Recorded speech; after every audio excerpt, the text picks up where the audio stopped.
Du coup,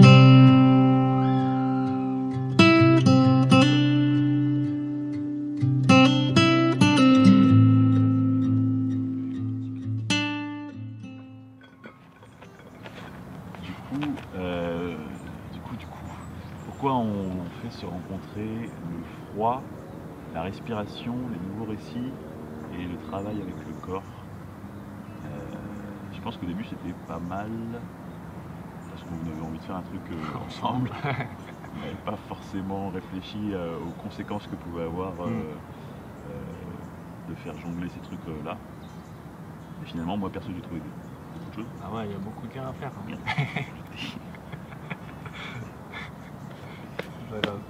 Vas-y. Du coup, je pense qu'il y avait beaucoup de liens à faire entre le fait de sortir de sa zone de confort de façon corporelle. Ouais. Tu vois, tu t'exposes en fait de façon corporelle. Et je pense que ça leur a permis, en tout cas au stage, de se libérer aussi d'une certaine forme de mental, quoi. Ouais. Et du coup d'aller plus loin dans la façon dont ils avaient de construire leur nouveau récit et leur narration interne. Ouais, tout à fait.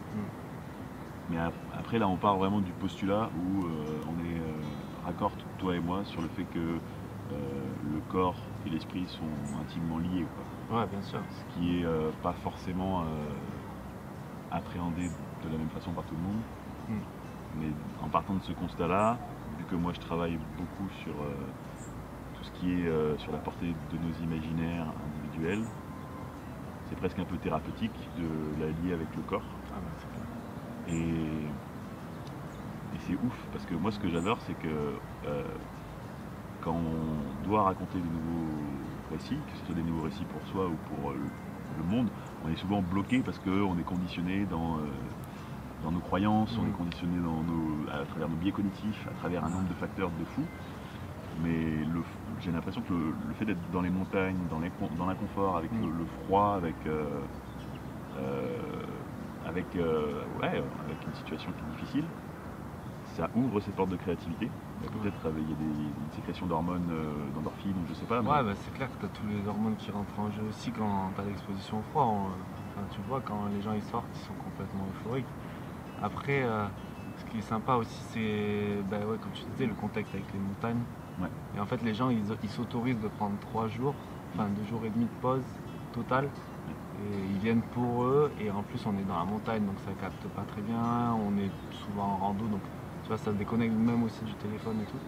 Et je pense que ça y joue aussi sur le fait de déployer l'imaginaire et de lâcher prise aussi, parce qu'on est en alignement avec notre environnement, et donc on rentre plus facilement aussi dans les bains, je pense. Oui, tout à fait. Ouais. C'est un côté un peu initiatique. Ouais, c'est ça. Et ça c'est fort, tu vois, à travers le changement comportemental.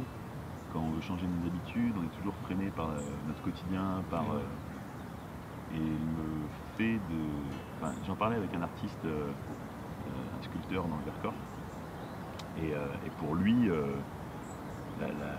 facteur numéro 1 de capacité de transformation, c'est nos circonstances initiatiques. C'est pour ça qu'on a envie de partir souvent en voyage, c'est pour ça qu'on a envie de faire des expériences où on se dépasse aussi, tu vois. Parce qu'on n'a pas vraiment d'initiation aujourd'hui dans notre société. On a passé le permis, avoir le bac, et après se marier éventuellement, mais t'as pas d'événements initiatiques qui t'autorisent à devenir une autre personne, qui t'autorisent à penser différemment. Ah ouais, non, ça a été complètement oublié. D'ailleurs, je trouve que c'est assez intéressant de les remettre au goût du jour, quoi. Ça permet vraiment de marquer des étapes dans ta vie, de transformation. Ouais. Et je pense qu'il y a beaucoup de gens qui... bon, là je prends l'exemple du froid parce que c'est mon domaine, mais qui, après être rentrés dans une eau à 0 degré, ils ressortent, ils sont plus pareils. Déjà rien qu'au niveau de leur blocage, de leur peur, de leurs croyances. Ouais. Je veux dire, quand tu fais un stage comme nous on fait, ou peut-être qu'il fait 4-5 degrés dehors, tu te baignes et en fait au final tu as plus d'énergie et t'es pas malade et tout. Je pense que ça fait partie de l'expérience. Et du coup, ce qui me semble évident, c'est qu'à partir du moment où tu enlèves quelque chose de ton mental par un acte physique, un acte dans le vécu, tu enlèves cette peur, cette croyance, et tu laisses la place à autre chose de rentrer. Et c'est marrant parce que les nouveaux récits, du coup, tu as ce facteur créatif où tu es obligé de creuser sur ok, mais qu'est-ce que je veux faire rentrer maintenant? J'ai enlevé ce truc-là, grâce à cette épreuve, qu'est-ce que maintenant j'ai le souhait, le désir de faire rentrer? Et le fait de le faire en collectif aussi, c'est magique, parce que ces croyances, c'est des croyances qu'on partage souvent, tu vois, sur notre rapport à la possession, à la sécurité, sur une multitude de mythes qui conditionnent notre réalité, quoi. Le rapport au... Ben, je pense que, tu vois, l'espace où tu as le froid qui t'amène à prendre une perception de ton identité qui est détachée de la réalité. Où avant, bah, tu considérais la captation par tes sens comme étant l'unique vérité. Une fois que tu es dans le froid et que tu te rends compte que cette petite voix au fond de toi, bah, elle n'a pas forcément, elle correspond pas vraiment à ton identité, parce qu'il y a autre chose derrière qui te permet de rester plus longtemps. Bah, cette chose derrière, finalement c'est un peu toi, quoi. Ouais, c'est sûr. Ouais, en fait, faut distinguer ce qu'on capte matériellement de façon sensitive avec nos sens et des choses qu'on a plus profond en nous, tu vois. Et l'intuition, l'imagination, la créativité et tout, en fait partie, je pense. Moi, ce qui me plaît aussi dans le concept, c'est que les gens, ils s'offrent 3 jours pour eux, à la montagne, pour vivre une expérience qui peut paraître un peu difficile sur le papier, transformative, etc. Et ils y viennent pour être dans un groupe, faire sortir de leur zone de confort, et en totale nature, quoi. On est super haut en altitude. Ouais. Mais ouais, c'est un truc initiatique, quoi. Ouais, c'est ça. Et c'est transformateur, c'est des rites de société. C'est des moments qu'on n'a pas l'occasion de vivre dans notre vie. Ouais, c'est ça. Je pense sincèrement qu'il y a un avant et un après un stage comme ça. Et je dis pas ça parce que c'est nous, je pense. Bon, un petit peu quand même. Un petit peu. Mais non, je pense que pour quelqu'un qui n'a pas l'habitude, tu vois, qui tente le coup et qui le fait, je pense que c'est transformatif. À fond, mec. Bah, on l'a vu, de toute façon. C'est sûr que ça chamboule et ça a même énormément de bienfaits, quoi. Et j'ai grave hâte, en fait, je pense que c'est très égoïste de faire ces stages. C'est juste parce que j'ai envie d'aller. C'est juste pour nous, en fait. Ouais, c'est juste pour nous, parce que je veux juste aller dans la montagne aussi. Ah ouais, la montagne, puis l'énergie qu'il y a dans le groupe et tout, à chaque fois, elle est ouf. Ouais, vraiment. J'ai trop hâte, là, qu'on soit en novembre. Il y a une genre d'alchimie du corps qui est un peu déséquilibrée dans notre société actuelle, parce que, notamment dû au stress, mais parce qu'il y a un nombre de facteurs qui nous empêchent de bien respirer. Ça a des conséquences. Ah bah c'est clair. Ça a des conséquences assez dramatiques au final. Parce que la respiration et la capacité à bien respirer, la capacité pulmonaire, etc., c'est un des facteurs de longévité. Okay. Et en fait, on a un problème, c'est que déjà, on ne nous a jamais appris à respirer. Il y a des gens qui passent leur vie entière sans conscientiser qu'ils respirent, t'imagines?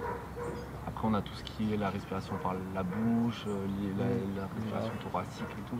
Et en fait, ça qui est cool avec la respiration, c'est que c'est vraiment le pont entre nous, notre physiologie, notre mental, nos émotions.